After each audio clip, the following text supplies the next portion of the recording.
Well, when does too much become excessive? I mean, I had a strange fascination with it. Who couldn't help but have How so strange fascination? Well, because I'm a Republican, really. I don't believe in that. I think it's an extraordinarily expensive PR stunt for the British aristocracy. But there is, I guess, a human identification and also the spectacle, the sort of gushing spectacle of it all. You can't help but watch it. And interestingly, it was the media who paid all the bills. For example, I don't know if you heard that to get a position in front of Buckingham Palace, that was about £6,000, and it obviously went downhill according to where you were there. But the media paid so that the public could go for free. What do you think about that? Well, I think it's good for the media to pay. I mean, that's a good cost recovery. I mean, the whole royal family, I think, should be on cost recovery. Now, I wonder what your thoughts were, Julian. Lisa, was it overkill? No, I thought it was a fantastic event. I thought that the young couple looked terrific. I thought there was a real sense of celebration, not just in Britain, but all across Australia. There were people who were both monarchists and Republicans tuning in to watch a terrific event. And that's the magic of constitutional monarchy, that you've got this family who are above politics, who represent service, and who can provide leadership to both Australia and a whole lot of other nations around the world. OK, David McKnight, hold those thoughts, because as Julian has mentioned, this is obviously going to arouse some kind of Republican feeling. Let's listen to some of the views that have been expressed on that this week. I don't think it's a real kick in the guts to the Republic movement. I said to one of the leading Republicans the other day, let's call her Meredith Bergman, that this is something that's, not fantastic for the Republic movement. She said, oh, well, once Prince William loses his hair, it'll start to fade. And there's a lot of truth in that too.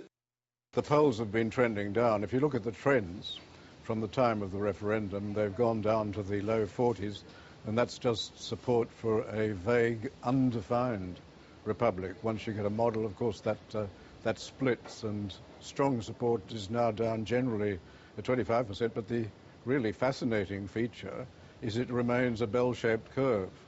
Support is strongest among the middle-aged and weakest among the old and the young. David Flint there. Well, David McKnight, let me ask you, Julia Gillard commented that she hoped William would never be Australia's king. Why is it, though, that as a nation we can't seem to get the timing right to actually make Australia a republic?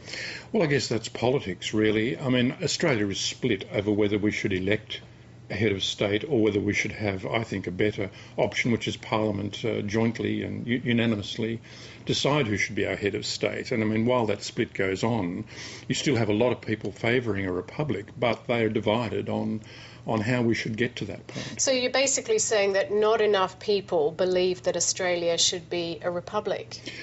I'm saying that if you have an elected head of state, you have to have a lot of constitutional changes, because if you begin to elect someone, that gives the person a great deal of power. Now, under the present constitution, it's a very conservative constitution. That person has, I believe, an excessive amount of power and would be quite destructive to our parliamentary system. Julian, Lisa, is that what is holding people back, just the amount of constitutional change that would have to happen? Well, I mean, this is about the Constitution. It's about changing the legal framework for Australia. I think the division among Republicans about the model, as David's expressed, is very strong still.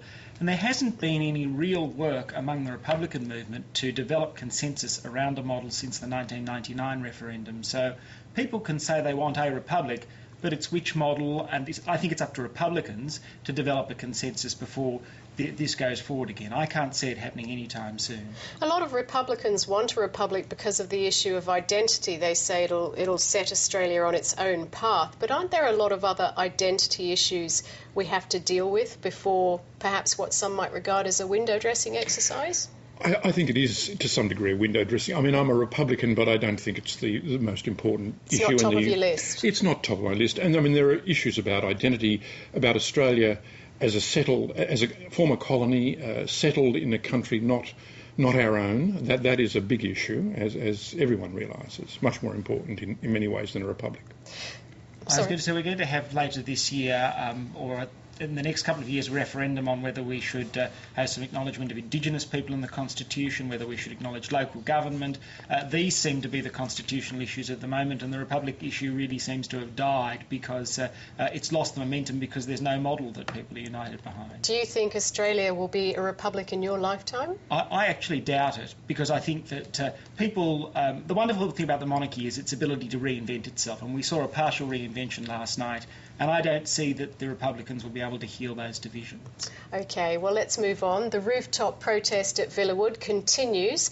Immigration Minister Chris Bowen said any refugee convicted of an offence in detention would therefore fail the character test that's applied to granting permanent visas.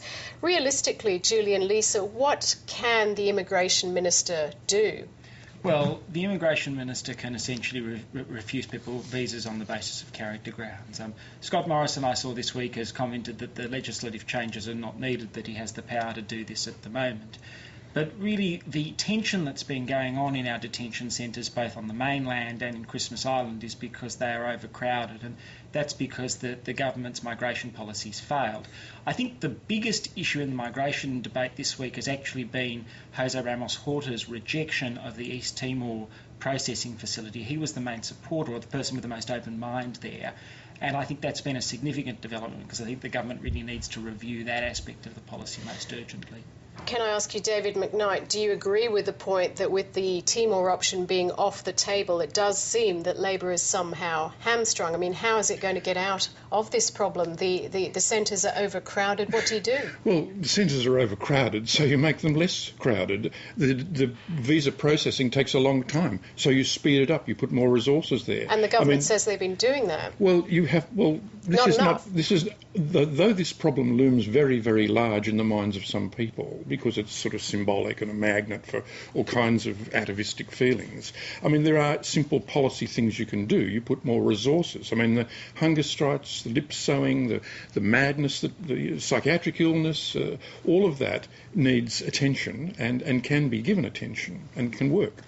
What I don't understand is why the government has this blindness about Nauru. Nauru is willing to set up processing in its country. It's even willing to sign the UN Convention if Australia does that really solve the problem? It certainly doesn't solve the problem of asylum seeker policy, does it? It does, in that it deters people from coming to Australia because they know they won't get anywhere near Australia, and they won't be assessed by Australian officials. They'll be assessed by the UN processes and the International Organisation for Migration. Nauru isn't in the path between Australia and Indonesia, and that, I think, is an important symbolic point in terms of sending a message to people smugglers and potential asylum seekers. OK, well, Tony Abbott's been in Central Australia this week listening to views about the intervention. Let's get a snapshot first of the visit. I think the intervention has made a difference. It hasn't been perfect.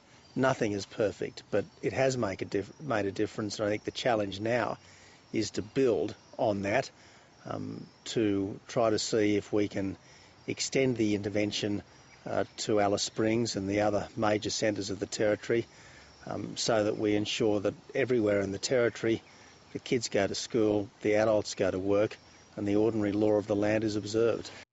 Look, the situation's not going to be fixed overnight, and it's going to take years to fix, not everything, but right now it's done a huge amount of change in the way people have thought about children as well, in regards to their health and well-being. There we go, a bit of Chris Hillman at the end there. We didn't intend to see him, but that was Best Price speaking. Julian Leeser, can I ask you, a second intervention, as Tony Abbott wants, is that justified?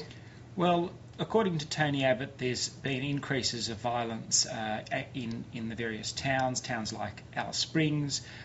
There's issues around truancy and alcohol abuse, and they weren't really addressed in the original intervention, and I think he's looking for an extension. He's also, as part of his trip to the remote communities this week, was doing more listening to the communities about how the intervention's actually gone about, because as we know, there've been some complaints from Indigenous leaders that they weren't consulted last time. So a second intervention would hopefully build on some of that consultation that's happened as well. David McKnight, where do you stand on the first intervention, for example? Do you think that was justified, and did it reap success? No, I don't think it was justified in the way it was done, but I think obviously some sort of dramatic intervention of some kind is necessary there. I mean, in terms of what Tony Abbott is saying, I don't accept that what we need, or the fines for truancy and sort of tougher attitudes to drunkenness are the answer. I mean, there is a huge problem of alcohol abuse, and the most obvious thing to do there is to rationalise the pricing of it and to restrict the sale of it. I mean, that actually... So that means getting the retailers on board? Well, of course. Well, this is what, in fact, the Northern Territory government is trying to do.